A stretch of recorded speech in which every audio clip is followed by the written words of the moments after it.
জামাত ইসলামী বিএনপিকে কঠিন চাপ দিয়ে, তারেক জিয়াকে চাপ দিয়ে চেপে ধরে যথেষ্ট লাইন আনতে সক্ষম হয়েছে।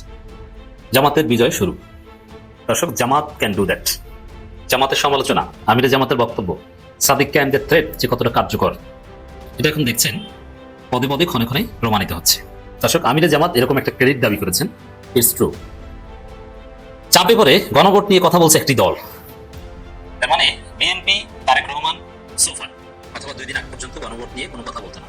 এবারের নির্বাচনী প্রচারণায় একটা বিষয় খুবই কমন হিসেবে সামনে এসেছে, যে বিষয়টা নিয়ে জামাত ইসলাম অথবা যারা এন্টি মির্জা আব্বাস আছেন, অর্থাৎ পিনাকি ভট্টাচার্য থেকে যারা সোশ্যাল অ্যাক্টিভিস্ট আছেন, প্রত্যেকেই ওনাকে এই একটা বিষয় নিয়ে বেশ কিছু ভিডিও তৈরি করেছেন যে সাধারণ মানুষের সাথে মির্জা আব্বাস সাহেব হাত মেলানোর পরে তিনি হাত আসলে কেন দেখেন। এটা আসলে কিন্তু একটা কমন প্রশ্ন হিসাবে দাঁড়িয়েছে, কারণ বেশ কিছু ভিডিওতে দেখা যায় যে তিনি সবার সাথে হাত মিলানোর পরে হাতের দিকে তাকান। অবশেষে আমার ধারণা এই সত্যি প্রমাণিত হলো, এবং এটা এখন স্পষ্ট যে নির্বাচনের আগে জামাত ইসলামকে বিতর্কিত করতে এবং ভোটের মাঠে বেকায়দায় ফেলতেই পরিকল্পিতভাবে জামাতের আমিরের টুইটার আইডি হ্যাক করা হয়। হয়তো ফেসবুক হ্যাক করার চেষ্টা করেছিল, কিন্তু সফল হয়নি। অনেকে অনেক কথা বলবেন। আমি দেখলাম যে এই ঘটনার পরে বিএনপির যে ছাত্রী অ্যাক্টিভিস্টরা, তারা একের পর এক পোস্ট প্রসব করেই চলেছেন, সেই জামাতের আমিরের বিরুদ্ধে, জামাতের আমিরের ওই হ্যাক হওয়া নারী বিদ্বেষী পোস্টার বিরুদ্ধে। এবং ফখরুল সাহেবের জামাই ফাওয়াদুস সালাম, তিনি একের পর এক পোস্ট প্রসব করেই চলেছেন যে তারা আসলে এই বিষয়টাকে ইস্যু করে আগামী 10 দিন পর্যন্ত টেনে নিয়ে যেতে চায় যে জামাতের আমির কতটা নারী বিদ্বেষী এবং জামাত ইসলাম কতটা নারী বিদ্বেষী। এবং তারা অতীতে বিভিন্ন রেফারেন্সও দেয়, যেমন কয়েকদিন আগে বলেছিল বরগুনা না কোন জায়গার এক জামাতের নেতা ঢাকা বিশ্ববিদ্যালয়ে আগে পড়া চলতো, তো তারপর কিন্তু জামাত ওই নেতাকে দল থেকে বহিষ্কার করেছে। হ্যাঁ, কিন্তু এগুলো মানতে রাজি না। দেখুন, রাষ্ট্রপতির কার্যালয় থেকে যখন কাউকে ইমেল করা হয়, সেই ইমেল কিন্তু তারা খুলবেই, কারণ এটা রাষ্ট্রপতির কার্যালয় থেকে এসেছে। আমি বলতেছি না যে এতে রাষ্ট্রপতি চুপ্প জড়িত। রাষ্ট্রপতি চুপ্প, একজন সহজ সরল মানুষ একসময় চামচামি করতো, বাট এখন আর এগুলো নাই, এখন তিনি চুপচাপ। রাষ্ট্রপতির কার্যালয় থেকে লিঙ্ক আসা মানেই কিন্তু রাষ্ট্রপতি করছে তা কিন্তু না। রাষ্ট্রপতি বুড়া মানুষের বসে জানেও না, সে বোঝেও না। সে আগে তালবাজি করতো, ঠিক আছে, বাট এখন তার ওই দিন নাই। তো দেখুন, সেই কার্যালয় থেকে একটা লিঙ্ক আসছে, সেই লিঙ্কে ক্লিক করা মাত্রই ওই কম্পিউটারের বা ওই মোবাইলের নিয়ন্ত্রণ চলে গিয়েছে হ্যাকারের কাছে। বাঙালি জাতি বাংলাদেশ নাম যদি থাকে, জামাত জীবনে আল্লাহর রহমতে কোনোদিন ক্ষমতা দেবে না। আপনি লেখা রাখেন, এখানে ইলেকশন যে বাদই করো 80% সিট বিএনপি পাবে। বিএনপির অনেক দুর্নাম হয়েছে গত 15 মাসে, সান্দা বুন্দা, এবং এই দুর্নামটা করছে জামাত ইসলাম। মনে করছে বিএনপির যদি আওয়ামী লীগ তারাইছে, বিএনপি যদি দুর্নাম করে তারাইতে পারি, তাহলে আমরাই তো জামাই সাজ্জা পাগড়ি মাথায় দেবো। আরে বাবা রে, পাগড়ি মাথায় দেওয়ার যোগ্যতা লাগবে না। বাঙালি জাতি বাংলাদেশ নাম যদি থাকে, জামাত জীবনে আল্লাহর রহমতে কোনোদিন ক্ষমতা দেবে না। আপনি লেখা রাখেন, কোনোদিন। আর যদি ফজলুর রহমানের মতো একটা মানুষ জীবিত তাইলে। আমি আমার ভোটারদেরকে বলেছিলাম, মহিলা ভোটারদেরকে, ভোট কেন্দ্রে এমন জুতা পরিধান করে যাবে না যেটা বলতে দেরি হয়। তোমার ব্যালট পেপার যে ছিনতাইকারী টান দিয়ে নিবে, তার গালে একটি জুতার বাড়ি দিলে আমি 5,000 টাকা পুরস্কার দেবো। আর যদি 2টি বাড়ি দিতে পারো, তাহলে 10,000 টাকা পুরস্কার দেবো। সিদ্ধান্ত নিতে হবে আগামী 12 ফেব্রুয়ারি। আপনার স্বপ্ন, আপনার মর্যাদা, আপনার ভবিষ্যৎকে লুট হয়ে যেতে দিয়েন না। খোদা তাআলা আমাদের এই নিয়তকে যেন কবুল করেন। ইনকিলাব জিন্দাবাদ। বিএনপির মাননীয় চেয়ারম্যান জনাব তারেক রহমানকে আহ্বান করছি যে দয়া করে বড় বড় সমাবেশগুলো না করে আপনার যে ভোটমুক্তি নষ্ট হচ্ছে, দলের ভোটমুক্তি নষ্ট হচ্ছে, সারা দেশে সেগুলো ঠেকান। আর এই বড় সমাবেশগুলোকে ঘিরে যে প্রচুর চাঁদাবাজি হচ্ছে, সেগুলো আপনাকে অ্যাড্রেস করা দরকার। ঠিক একইভাবে আপনার দলের তথ্য যাদেরকে দিয়েছেন, তারা এলাকার সবচেয়ে নিয়ম তবিনয় গুন্ডা সাবেক ছাত্রলীগ আওয়ামীগুলোকে পুষিয়ে রেখেছে। তাদেরকে দিয়ে অস্ত্রবাজি করতেছে, সেন্টার দখল করবার চিন্তা করছে। আপনার নেতা কর্মীরা সারা দেশে গুন্ডামি করতেছে, চাঁদাবাজি করতেছে, অস্ত্রবাজি করতেছে, সেন্টার দখলের পরিকল্পনা করছে, সর্বহারাদেরকে ভাড়া করছে। আপনার আইনজীবীরা বড় বড় ক্রিমিনালদেরকে টাকা বস্তা বস্তা টাকা দিয়ে আপনার জামিনের ছাড়ানোর ব্যবস্থা করতেছে, তারপরে এলাকায় নিয়ে এসে মাস্তানি করছে।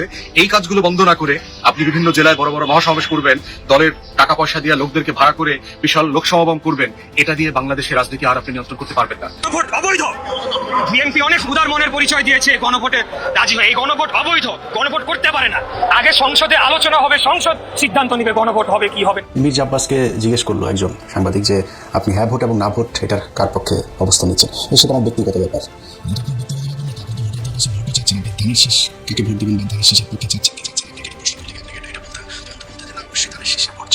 তাহলে হ্যাঁ ভোট না ভোটের ক্ষেত্রে ওনাদের কথা হচ্ছে যে আমরা, এটা আমার ব্যক্তিগত ব্যাপার, এটা বলা যাবে না। তার মানে উনি হ্যাঁ ভোটের পক্ষে নাই। জুলাই ক্যাপ্টেন হাসনাত আব্দুল্লাহকে তার এসএসসি বেঞ্চের বন্ধুরা 14 লক্ষ টাকা দিয়েছে নির্বাচন করার জন্য।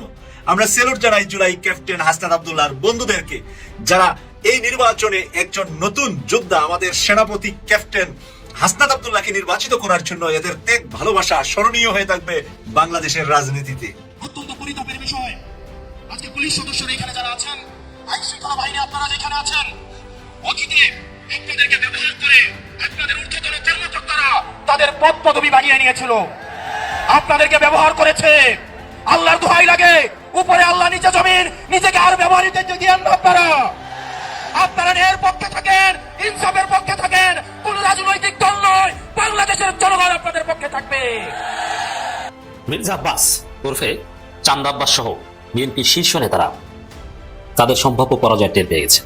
পরাজয় টের পেয়ে তারা লিমিট ক্রস করেছেন, তারা বেসামাল হয়ে পড়েছেন, আরো বড় ভুল করছেন, যাতে বিএনপির পরাজয় আরো এক্সিলারেট হবে।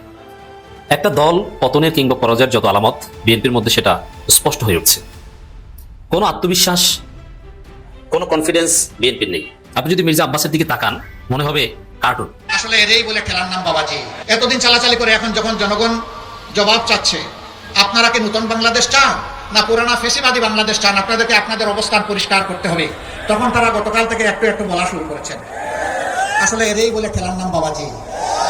এই জাতি যারা ধাক্কা দেয় তারা কিন্তু গোপন পরিকল্পনা ছিল, গোপনে তারা না ভোটের ক্যাম্পেইন করবে এবং না ভোট দিয়ে আসবে। কিন্তু জামাত, শিবির, সাদিককে আমরা এমন ভাবে ধরেছে, আমিরের জামাত এমন ভাবে ধরেছে, বিএনপি বাধ্য হয়ে এখন গণভোট নিয়ে কথা বলছে, হা ভোটের পক্ষে বলছে। জামাত বিএনপিকে চাপে রেখে যে লাইনে আনতে পারে, এটা প্রমাণিত হবে। শুধু এটা নাই যে আমিরের জামাতের এক্সহ্যান্ডেল হ্যাক করেছে, যার সাথে বিএনপি কিংবা তারেক রহমানের সংশ্লিষ্টতা আছে, কিন্তু বিষয়টা জামাত এমন ভাবে ডিল করেছে যে বিএনপির গলা শুকিয়ে গেছে, বিএনপি পদে পদে ধরা খেয়েছে। তারা যে পরিকল্পনার সাথে জড়িত, কিন্তু স্ক্রিপ্ট দুর্বল ছিল, সেই কারণে মিছিল করতে দেরি করেছে, কর্মসূচি ঘোষণা, অমুক তমুক, এগুলো খুব সহজেই বোঝা যায় যে এর সাথে বিএনপি জড়িত। বিএনপি নোংরা রাজনীতি করছে, জামাতকে নারী বিরোধী হিসেবে ফ্রেমিং করতে, সম্ভাব্য প্রধানমন্ত্রীকে আটকাতে, এগুলো কোনো কিছুতেই কাজ হবে না। ওটা সাদিক কায়েমের বিরুদ্ধে, মনে আছে এটা কি, যে আমার কেমন জানি সেই সাদিক কায়েমদের ঘটনার সাথে আমি মিল পাচ্ছি। সাদিক কায়েম ভিপি হওয়ার আগে আগে এই সাদিক কায়েমরা শিবির, নারী বিরোধী, নারী বিরোধী, নারী বিরোধী, এই জিকির করা হয়েছে। কিন্তু জিকির করতে করতে দেখা যাচ্ছে যে ঢাকা বিশ্ববিদ্যালয়ের নারী শিক্ষার্থীরা শিবিরকে যেভাবে ভোট দিয়েছে, এটা ছিল নজিরবিহীন। ঠিক এখন জামাত নারী বিরোধী, নারী বিরোধী, জামাতকে ফেসবুক বা তাদের এক্সহ্যান্ডেল হ্যাক করে নারী বিরোধী হিসেবে প্রমাণ করার চেষ্টা, জামাতের বিরুদ্ধে নিজের এই যে মিছিল দেখছেন আমিরের জামাতের বিরুদ্ধে, ওরকম মিছিল কিন্তু ছাত্রদল সাদিক কায়েমদের বিরুদ্ধে করেছিল, এস এম ফরহাদের বিরুদ্ধে করেছিল, মনে আছে? কিন্তু কি হয়েছে? সাদিক কায়েম ফরহাদরা ক্ষমতা এসেছে, ঢাকা বিশ্ববিদ্যালয়ের ডাকসুতে ক্ষমতা এসেছে।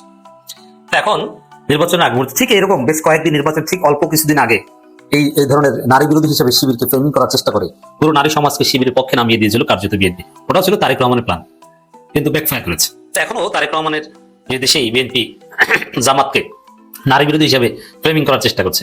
কিন্তু আমরা দেখতে পাচ্ছি নারী সমাজের গণজোয়ার জামাতের দিকে। জামাত ইসলামী যে নারী বান্ধব, নারীদের জন্য সবচাইতে সুইটেবল দল, নারীদের জন্য সবচেয়ে নিরাপদ দল, নারীদের স্বপ্নের নিরাপদ বাংলাদেশ একমাত্র জামাত ইসলামী করতে পারে, তার প্রমাণ বিশ্ববিদ্যালয়গুলোতে নারী শিক্ষার্থীরা শিবিরকে ভোট দিয়েছে, শিবির ক্ষমতা এসেছে। এখন দেখেন ঢাকা বিশ্ববিদ্যালয়, জাহাঙ্গীরনগর বিশ্ববিদ্যালয়, রাজশাহী, জগন্নাথ, চট্টগ্রাম, এইসব বিশ্ববিদ্যালয়ে নারীরা কতটা সিকিউর ফিল করছে, শিবিরের প্রতি তারা কতটা কৃতজ্ঞ, এবং শিবির তাদেরকে কতটা সম্মান দেয়, তাদের স্বাধীনতা কতটা দেয়। অ্যাবসলিউটলি এটাই হচ্ছে নারীদের, উচ্চশিক্ষিত সাধারণ কর্মজীবী নারীদের সোনার স্বপ্নের একটা পরিস্থিতি, যেটা শিবির ক্যাম্পাসগুলোতে উপহার দিয়েছে তারা ক্ষমতা আসার পর। বাংলাদেশেও ওইরকম ঢাকা বিশ্ববিদ্যালয়ের আমার বোনেরা যে কোনো ধরনের পোশাক তাদের রুচি অনুযায়ী তারা পড়তে পারে, হিজাবকেও কোনো কটাক্ষ করার সুযোগ নেই, আবার অন্য কোনো ওয়েস্টার্ন পোশাককেও কটাক্ষ করার সুযোগ নেই। হিজাবি নন হিজাবি একসাথে চলে, একসাথে স্লোগান দেয়, একসাথে পিসফুলি কোএক্সিস্ট করে, প্রত্যেকের সমান অধিকার, কোনো হ্যারাসমেন্ট নেই, কোনো ইপটিজিং নাই, কোনো মাদক নাই। এটা সত্যিকার অর্থে সোনার বাংলাদেশ, সোনার বাংলাদেশের এক টুকরা ঢাকা বিশ্ববিদ্যালয় সহ বাংলাদেশের বিশ্ববিদ্যালয়গুলোতে। ছাত্রদলের পান্ডারাও এখানে সন্ত্রাসী করার সাহস পায় না, ছাত্রদলের পূর্ণ অধিকার নিয়ে ক্যাম্পাসে থাকছে, শিবিরের ব্যবস্থা করেছে। তো জাতীয় রাজনীতি তো এটা হবে, সেই আলামত দেখতে পাচ্ছি। এখানে বিএনপির গলা শুকিয়ে আছে। মাহাদি আমিন নামের এক সাবেক শিবির আছে, যিনি তারেক রহমানের উপদেষ্টা। এই মাহাদি আমিন তিনি খুব স্মার্টলি মিথ্যা কথা বলতে পারেন। অবশ্য তার জীবনটাই মিথ্যা, কারণ এক সময় করেছেন শিবির, এখন করেন বিএনপি, আবার ক্যামব্রিজ না কোথা থেকে নাকি পিএইচডি করেছেন, অথচ তার পিএইচডি করে প্রমাণ কেউ পায় না, ভুয়ো পিএইচডি হিসেবে মোটামুটি প্রমাণিত। এই মাহাদি আমিন এবং আওয়ামী লীগ সম্পৃক্ততা ছিল তার, তার বাবা ব্যবসা বাণিজ্য ছিল আওয়ামী লীগের সাথে। তিনি বলছেন যে 9 ঘন্টা পর নাকি জামাত বলছে যে তাদের এক্সহ্যান্ডেল হ্যাক হয়েছে, আমির জামাতের। মিথ্যা কথা একদম, মানে হ্যাক হয়েছে এটা হ্যাক হওয়ার কিছুক্ষণ পরে দাবি করছে। হয়তো জাতীয়ভাবে তোলপাড় হয়নি, রাজনীতিতে উত্তেজনা তৈরি হয়নি এটা নিয়ে, কিন্তু এটা যে হ্যাক হয়েছে এটা জামাত তার নিজের এক্সহ্যান্ডেলে, মানে আমির জামাত তার নিজের এক্সহ্যান্ডেলে, বা এটা অল্প কিছুক্ষণ পরেই, যেখানে 9 ঘন্টার কথা বলেছেন আসলে সেটা 1 ঘন্টা হবে না। এবং ওরা স্ক্রিপ্টগুলো সাজাতে পারেনি। এখন চুপ, এখন বিএনপি কিছু বলে না, ছাত্রদলের মাধ্যমে কাম সারাইছে। ছাত্রদল বলে বিএনপি চুপ সে গেছে, ছাত্রদল আলাদা করেছে 9 ঘন্টা, যদি ধরে খাচ্ছে বিএনপি চুপ। এরকম নানান বিষয়ে বিএনপিকে হাতে হারিকেন ধরিয়ে দিতে পারে জামাত। জামাত সেই সক্ষমতা প্রমাণ করেছে। সবচেয়ে বড় বিষয়তে তারেক রহমান অনেক খায়েশ আছে বাংলাদেশে। তিনি 2 বারের বেশি প্রধানমন্ত্রী হবেন, এটা তিনি স্বপ্ন দেখেন, এবং একটা ফেসিবাদ কায়েম করবেন, হাসিনা হয়ে উঠবেন, যা ইচ্ছা তা করবেন। এখন ডক্টর ইউনূস যে সংস্কারগুলোর ব্যবস্থা করেছে জুলাই সনদে যেটা আছে, সেখানে জুলাই সনদে যে বিষয়গুলো আছে সেখানে এগুলো যদি বাস্তবায়ন হয় তাহলে খুব সিম্পলি তারেক রহমানের খায়েশ নষ্ট হয়ে যাবে। তাহলে তারেক রহমানকে গণতান্ত্রিক হতে হবে, তারেক রহমান আর ফেসিস্টে উঠতে পারবেন না। তো এই বাস্তবতায় দর্শক না ভোটের পক্ষে ছিল তারেক রহমান, কিন্তু জামাত এমন পরিস্থিতি তৈরি করেছে তারেক রহমানের খায়েশ খেয়ে দিয়েছে। এখন তিনি হা ভোটের পক্ষে বলছেন। এখন বলেছেন একটা বেকায়দায় তৃণমূলের কর্মীরা, তারা এতদিন নায়ের কথা বলে এখন তারেক বলছেন হায়ের কথা। বেকায়দা না? এতে ধানের শীষের ভোটও এলোমেলো হয়ে যাবে। ওরা জানেই না যে কোন মার্কায় ভোট দিব আর গণভোটে কি দিব, একজন এক একটা বলে। এবং বিএনপি যারা এজেন্ট আছে তারাও ওখানে কি হেল্প করবে, তারাও তো ক্লিয়ার না। জামাত কিন্তু এই কাজটা করেছে, বিএনপিকে প্রকাশ্যে বলতে বাধ্য করেছে যে আমরা হায়ের পক্ষে। ওইটাই আমিরে জামাত ক্রেডিট নিলেন। বিএনপি চেয়ারম্যান তারেক রহমানের বক্তব্যের জবাবে জামাত ইসলামী আমির ডক্টর শফিকুর রহমান বলছেন, বছরের পর বছর দেশবাসী কিছু মানুষের ছায়াও দেখেনি। তারেক রহমান তো গুপ্ত ছিলেন, দেখবেন কিভাবে পালাতক ছিলেন, কাব্বা চুরি করে পালিয়েছিলেন। সে মানুষ যদি আমাকে বলে গুপ্ত না সত্য, হ্যাঁ আমি গুপ্ত ছিলাম কারাগারে দফায় দফায়, আপনি যদি ওটাকে গুপ্ত বলেন তাহলে আমি অবশ্যই গুপ্ত।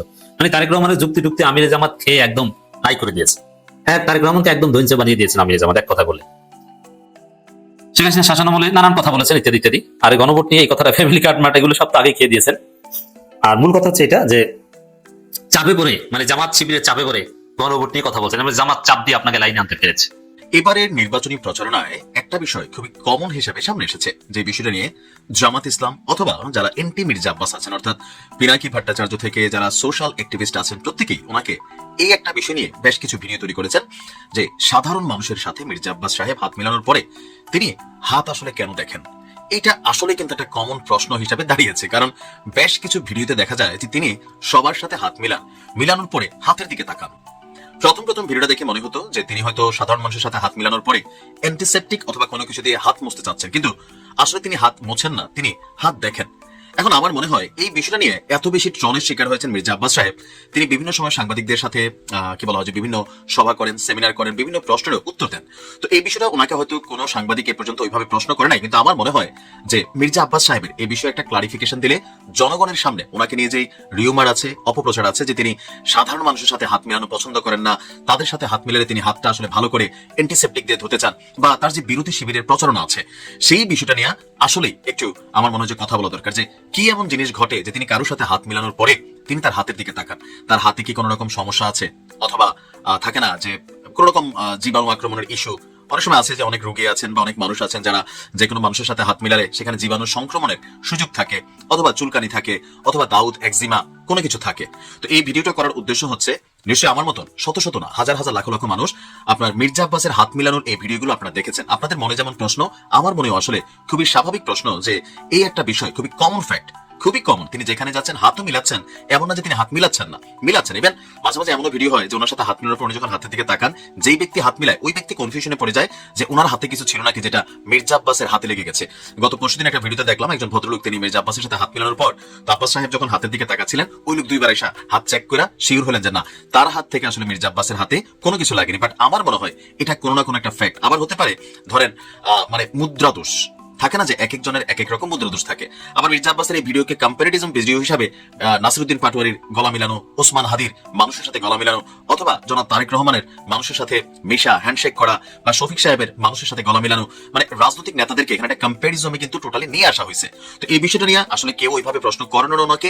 উনিও হয়তোবা এই ভিডিওগুলো সোশ্যাল মিডিয়াতে কি পরিমাণ ওনার বিরুদ্ধে নেতিবাচক একটা প্রভাব তৈরি করছে, এটা কিন্তু একটা ইফেক্ট হচ্ছে। আপনি এটা মাথায় রাখতে হবে যে সাধারণ মানুষ মনে করতেছে কারণ উনি তো এলিট ক্লাসের মানুষ, ধনী মানুষ, ওনাদের সাথে হাত মিলালে হয়তো সূচিবাই হয়ে যায়, অথবা হিন্দুদের মধ্যে যেমন শ্রেণীভেদ আছে, ব্রাহ্মণকে আপনার যে কোনো একজন নিম্ন বর্ণের বা গোত্রের মানুষ ছুঁইলে অসুচি হয়, এরকম কিন্তু নানান ধরনের নেতিবাচক প্রচারণা ওনার এই হাতের ইস্যুতে আছে। তো আমার মনে হয় নির্বাচন আসন্ন, মির্জা আব্বাস সাহেবের উচিত অথবা ওনার পরিবারের পক্ষ থেকে কারোর উচিত যে এই বিষয়টা নিয়ে একটু ক্লারিফিকেশন দেওয়া, যে ওনার হাতে কি আসলে কোনো সমস্যা, বা এটা কি মুদ্রা দোষ নাকি কোনো রকম অসুস্থতা, এটা একটু মানুষের কাছে ক্লিয়ার হওয়া জরুরি।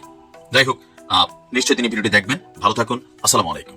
অবশেষে আমার ধারণা এই সত্যি প্রমাণিত হলো, এবং এটা এখন স্পষ্ট যে নির্বাচনের আগে জামাত ইসলামকে বিতর্কিত করতে এবং ভোটের মাঠে বেকায়দায় ফেলতেই পরিকল্পিতভাবে জামাতের আমিরের টুইটার আইডি হ্যাক করা হয়। হয়তো ফেসবুক হ্যাক করার চেষ্টা করেছিল, কিন্তু সফল হয়নি। অনেকে অনেক কথা বলবেন। আমি দেখলাম যে এই ঘটনার পরে বিএনপির যে ছাত্রী অ্যাক্টিভিস্টরা তারা একের পর এক পোস্ট প্রসব করেই চলেছেন, সেই জামাতের আমিরের বিরুদ্ধে, জামাতের আমিরের ওই হ্যাক হওয়া নারী বিদ্বেষী পোস্টার বিরুদ্ধে।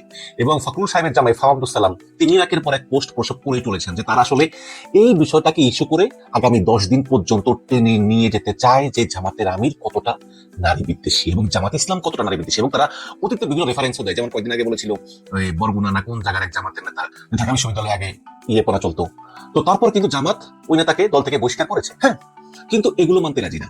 দেখুন, রাষ্ট্রপতির কার্যালয় থেকে যখন কাউকে ইমেল করা হয় সেই ইমেল কিন্তু তারা খুলবেই, কারণ এটা রাষ্ট্রপতির কার্যালয় থেকে এসছে।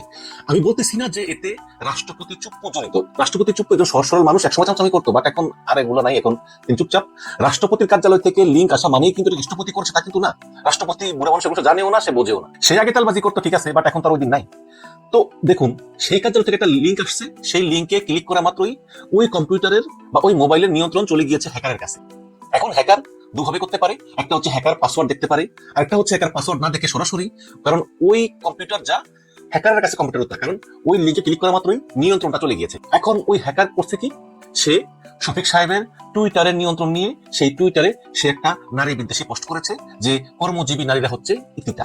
হ্যাঁ, এখন তারপরে হ্যাকার করলো কি, সে এই পোস্টটা করার পরে সে তার ডিভাইস থেকে লগ আউট করে দিয়েছে। এর মানে হচ্ছে যে শফিকুর রহমানের টুইটার অ্যাকাউন্ট দখল নেওয়ার উদ্দেশ্যে কিন্তু সে এই হ্যাকটা করেনি। সে হ্যাকটা করেছে শুধু একটা পোস্ট দিয়ে ডিলিট করে দেওয়ার জন্য। আরো সহজ ভাষায় বলি, আপনারা অনেকে আছেন না, দুইটা ফোন ইউজ করেন, দুইটা স্মার্টফোন ইউজ করেন, কিন্তু দেখা যায় যে আপনার ওই সেম ফেসবুকই দুইটা মোবাইল লগ ইন করা থাকে। তো একটা মোবাইল তো লগ ইন করে আছে পুরাতন মোবাইলটা, নতুন একটা মোবাইল কিনলে তখন আপনি আইডি পাসওয়ার্ড দেন। আইডি পাসওয়ার্ড দিলে তখন আবার আপনার এই মোবাইল ফোনে নোটিফিকেশন আসে যে তুমি কি চেষ্টা করতেছো আরেকটা মোবাইল ফোনে লগ ইন করার জন্য। তখন অপশন দেখায় যে হ্যাঁ এটা আমি করতেছি, আরটা হচ্ছে না এটা আমি করতেছি না। তখন যদি আপনি বলেন যে ইয়েস ইটস মি, তখন ওই মোবাইল ফোনে লগ ইন হয়ে যায়। এরকম হয় না? তো এই শফিক সাহেবের সেই টুইটার অ্যাকাউন্টটা তখন এই দুইটা ডিভাইস থেকে লগ ইন করা ছিল, একটা ছিল শফিক সাহেবের ডিভাইস থেকে, একটা ছিল হ্যাকারের ডিভাইস থেকে। এবং হ্যাকার এই পোস্টটা করার পরই সে নিজেকে লগ আউট করে সরিয়ে দেয়। এখন মনে করেন যে নির্বাচনী কাজে এরা ব্যস্ত, ঘুরে গাড়ি এতটা খেয়াল করে না, কিন্তু তখন দেখে আয় হায় কাম তো উঠে গেছে, তখন ডিলিট করে সঙ্গে সঙ্গে পাসওয়ার্ড চেঞ্জ করে ফেলে। এই হচ্ছে এই ঘটনা। শফিক সাহেব আজকে ক্ষমা চেয়েছেন এই কারণে, মানে তিনি তো এই পোস্ট দেননি, বাট তিনি বলেছেন যে আমার এই টুইটার আইডি হ্যাক হওয়ার জন্য আমি দুঃখিত, এবং আমার এই টুইটার অ্যাকাউন্ট থেকে যেহেতু নারীদের বিষয়ে জঘন্য কথা বলা হয়েছে, যেটা আমি বলি বা হ্যাকারই বলুক, আমার অ্যাকাউন্ট থেকে যেহেতু গিয়েছে আমি নারীদের কাছে ক্ষমা চাই। হ্যাঁ, মিটে গেল।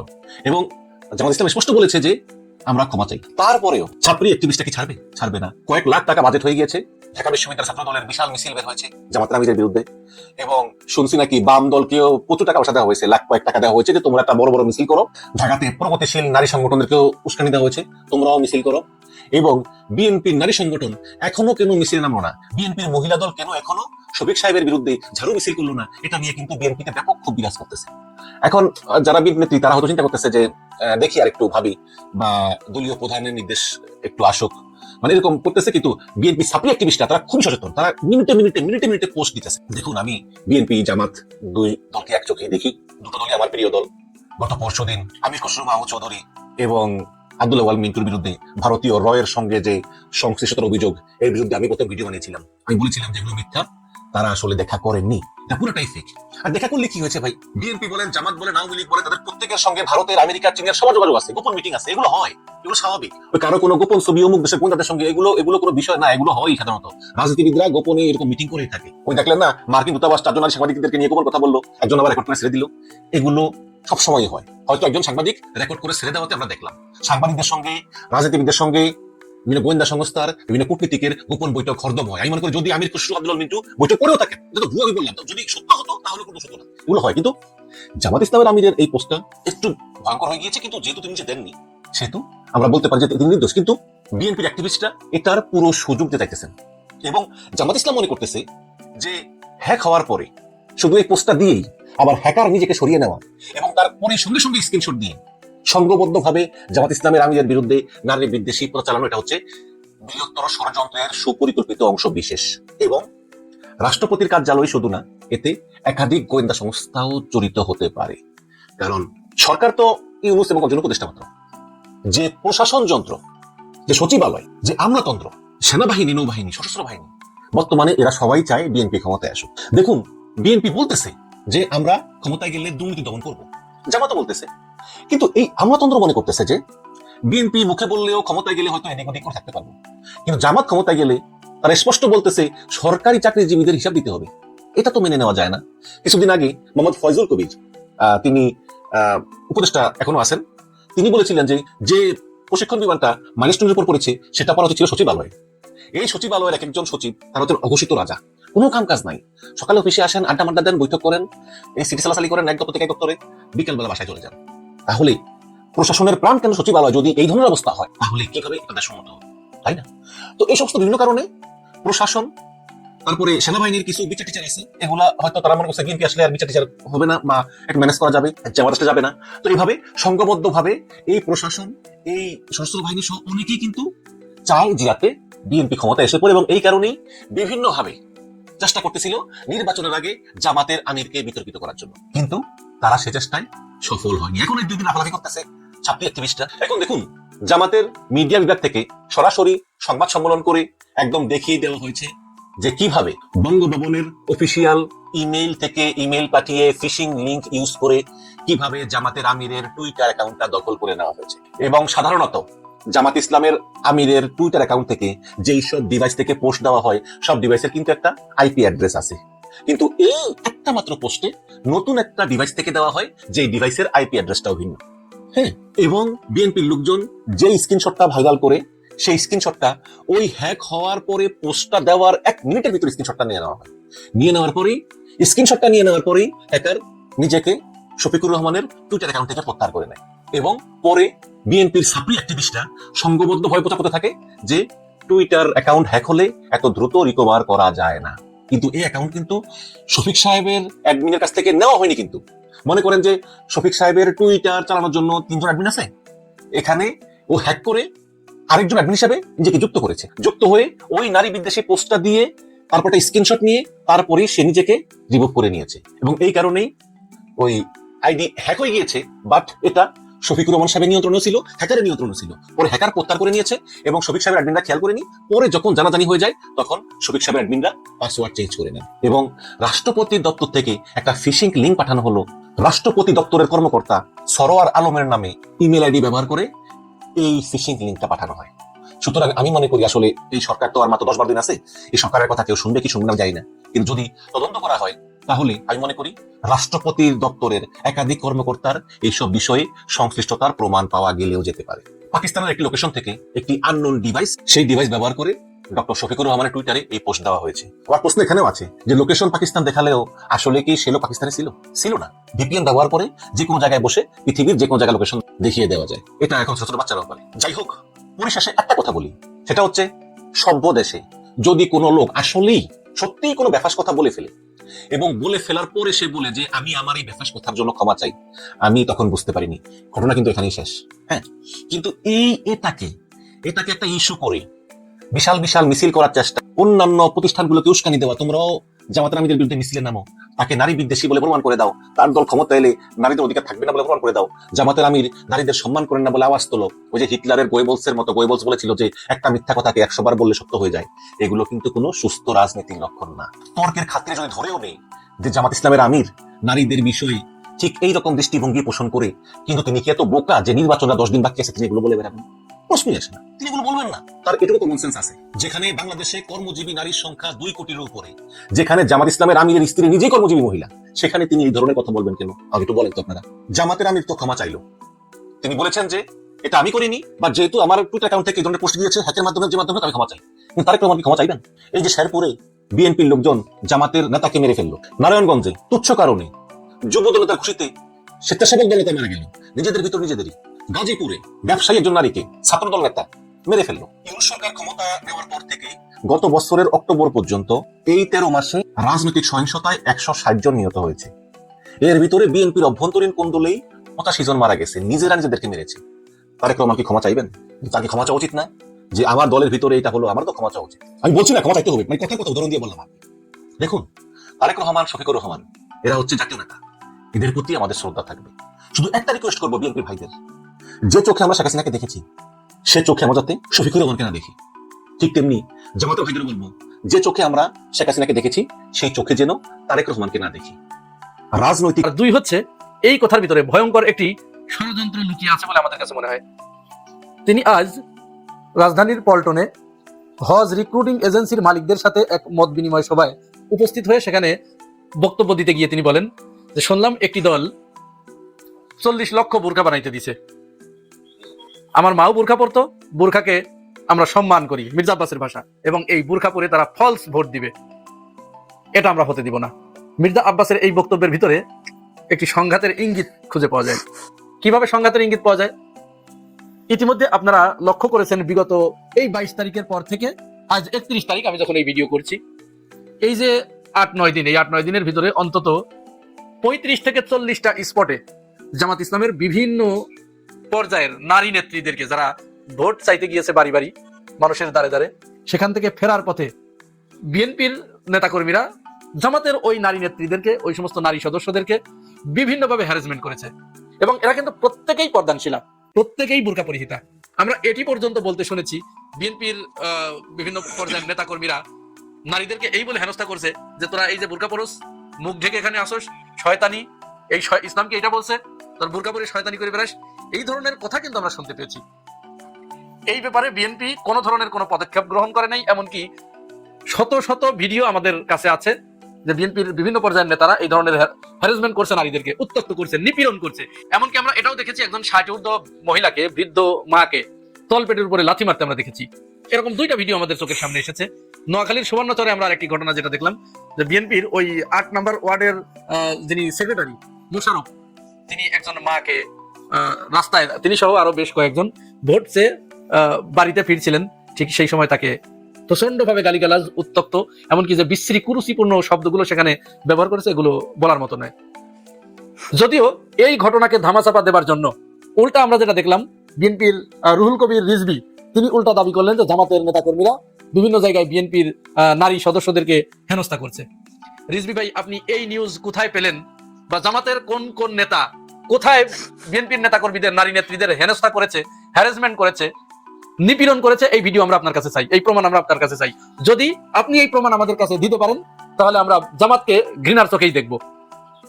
হ্যাঁ, হয়তো আপনি একটা ভিডিও দিতে পারেন, ওই যে বরিশালে জামাতের একজন নেতা এক নারী হেনস্থা করেছে, এই ভিডিও আপনি দিতে পারবেন। কিন্তু এই ভিডিওর পরে আমাদের হাতে তার কাউন্টার একটি ভিডিও এসেছে, যেখানে দেখা যাচ্ছে চরমনার ওই ছেলেটি বিএনপির কর্মী ছিল, বিএনপির সমর্থক, সে বিএনপির সাথে যোগ সাজস করে সে নিজে জামাতের ওই কর্মীর উপরে আক্রমণ করেছে, তার মোবাইল ছিনিয়ে নিয়েছে, মোবাইল ভেঙে ফেলেছে। পাশে একজন মহিলা যাকে হ্যারাসমেন্ট করার কথা বলা হচ্ছে, সে বাচ্চা কোলে করে দাঁড়িয়েছিল, তার গায়ে একটু ফুলের টোকাও পড়ে নেই। তাহলে আপনার বক্তব্যের সাথে বাস্তবের তো আমরা মিল পাই না। তো যাই হোক, আমরা মির্জা আব্বাসের কথায় ফিরে আসি। মির্জা আব্বাস তিনি যে ইঙ্গিতটি দিলেন, তার মানে নির্বাচনের দিন কোনো নারী যদি ভোটের কেন্দ্রে বোরকা পরে যায় তাহলে তিনি তাদেরকে প্রতিহত করবেন, তাদেরকে ভোট কেন্দ্রে যেতে দেবেন না। এবং আমরা যেটা দেখে আসছি সেটারই পুনরাবৃত্তি করবেন, তাদেরকে হেনস্থা করবেন, তাদেরকে ধরবেন। মির্জা আব্বাসের কথা পরিষ্কার এটি, কারণ কে বোরকা পরে ফলস ভোট দিতে যাচ্ছে এটি মির্জা আব্বাস কি করে শনাক্ত করবেন? আসল ভোটার কি নকল ভোটার, এটা কি বোরকা পরে গেলে মির্জা আব্বাসের শনাক্ত করার কোনো উপায় আছে? 40 লক্ষ বোরকা বানিয়েছে, এই নিউজই বা মির্জা আব্বাস কোথায় পেলেন? 40 লক্ষ বোরকার দাম কত একবার কি চিন্তা করে দেখেছেন? যদি এক একটা বোরকার দাম এখন তো 2000-এর নিচে কোনো বোরকা হয় না, তাহলে 40 লক্ষ বোরকার দাম কত হতে পারে? এই হিসাবটি কি মির্জা আব্বাস মিলিয়ে বললেন, নাকি মুখে আসলো তাই বলার মতো বললেন? তার মতো একজন দায়িত্বশীল মানুষ, এটা তো আমরা বিএনপির কাছ থেকে কখনোই আশা করি নাই, কিন্তু এটি এখন হচ্ছে। অনবরত বিএনপি যেহেতু শাহেদ আলমদের মতো লোকের পাল্লায় পড়েছে, সুতরাং বিএনপি সামনে আরো কত কি বলবে আমরা সেটি দেখার জন্য অপেক্ষায় আছি। তাহলে মির্জা আব্বাস কিন্তু পরিষ্কার একটি ইঙ্গিত দিয়ে দিচ্ছেন যে যেই বোরকা পরে ভোট কেন্দ্রে যাবে, জামাতের যে নারী কর্মীরা আছে তারা তো অবশ্যই বোরকা পরে যাবে, প্রত্যেকেই কিন্তু বোরকা পরে এবং তারা মুখ ঢাকে। তাহলে অবশ্যই মির্জা আব্বাস যাকেই মুখ ঢাকা অবস্থায় দেখবেন তাকেই ধরবেন, হেনস্থা করবেন, তার মুখ খোলার চেষ্টা করবেন, তিনি প্রকৃত ভোটার কিনা এটা দেখার চেষ্টা করবেন। তো এটা করলেই তো সংঘাত অনিবার্য হয়ে উঠবে। তাহলে মির্জা আব্বাস কি প্রকারান্তরে বোরকার বিরুদ্ধে অবস্থান নিলেন না? তিনি মানুষকে এই মর্মে একটা ইঙ্গিত দিলেন যে যারা বোরকা পরো খবরদার ভোট কেন্দ্রে যাবা না, ভোট কেন্দ্রে গেলেই কিন্তু তোমাদের পথে ঘাটে ধরবো, ধরে তোমাদের মুখ খোলা হবে, চেক করা হবে। যদিও তারেক রহমান বুঝতে পেরেছে, কিন্তু একেবারে শেষে এসে তিনি গণভোটের পক্ষে হাতে ভোট দেবার জন্য তার দলীয় নেতাকর্মীদেরকে তিনি নির্দেশনা দিয়েছেন, এটি আমাদের কাছে এই খবর এসেছে। তো তাহলে এতদিন পরে কেন? জনমনে এই প্রশ্ন ঘুরপাক খাচ্ছে এবং মানুষ এই বিষয়টি নিয়ে ট্রল করছে যে সেই তো তিনি পথে আসলেন, তাহলে এতদিন কেন? এখন যে তিনি এটি সত্যি কথা বলছেন, তার অন্তর থেকেই যে তিনি মানুষকে